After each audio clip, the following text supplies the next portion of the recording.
Firstly, the Infinix Smart 8 is priced at about $80, which is about 80,000 naira.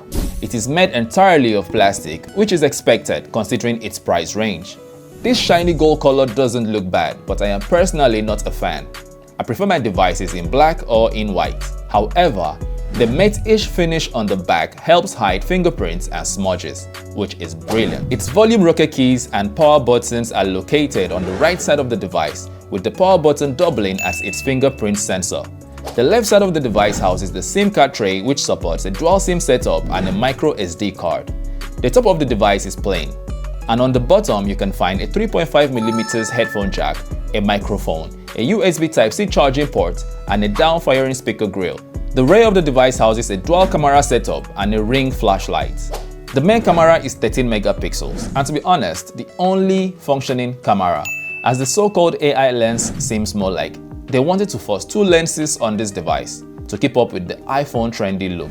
It takes okay pictures, and I won't dwell on this because at its price range, not much should be expected of its camera. Its selfie camera is 8 megapixels with a front-facing flashlight, and for video, both the front and the rear shoots at 1080p resolutions as expected. The screen on the Smart 8 is pretty decent with 500 nits of peak brightness on a 6.6 inches IPS LCD screen and a 90Hz refresh rate. The display is decent for consuming media, and scrolling through this device and multitasking is not half bad thanks to its 90Hz refresh rate. However, loading multiple apps can cause some lags.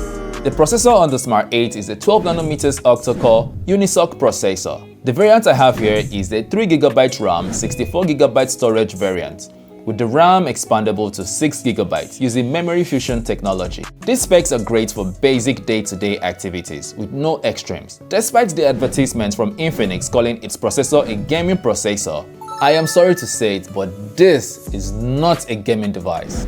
If you stay clear of loading multiple apps and playing high graphic games, you will enjoy this device.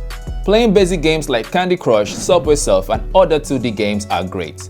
But games like Call of Duty will be absolutely frustrating, even at low graphics settings for true gamers. Infinix Smart 8 runs on Android 13 with an XOS custom software.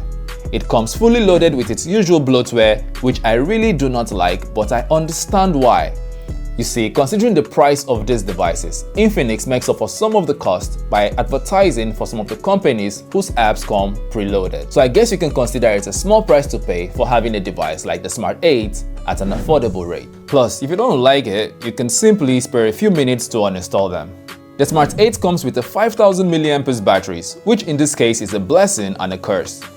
The size of its batteries mean you can have your device run well over a day without charging if you are an average user, which is the blessing. Now the curse is that it does not support fast charging, and to make matters worse, it comes with a 10-watt charger, which will see you charge this device from 0 to 100% in about 3 hours. Still, at 80,000 naira, this is still one of the cheapest, if not the cheapest smartphones in the market today, with these specifications. So, with all the information available to you about the Infinix Smart 8, is this device for you? If not, check out the Infinix Hot 30 by hitting the link above. Before you leave, do not forget to subscribe to my channel and leave this video a like. Thank you for your time. Till we see you again, bye bye.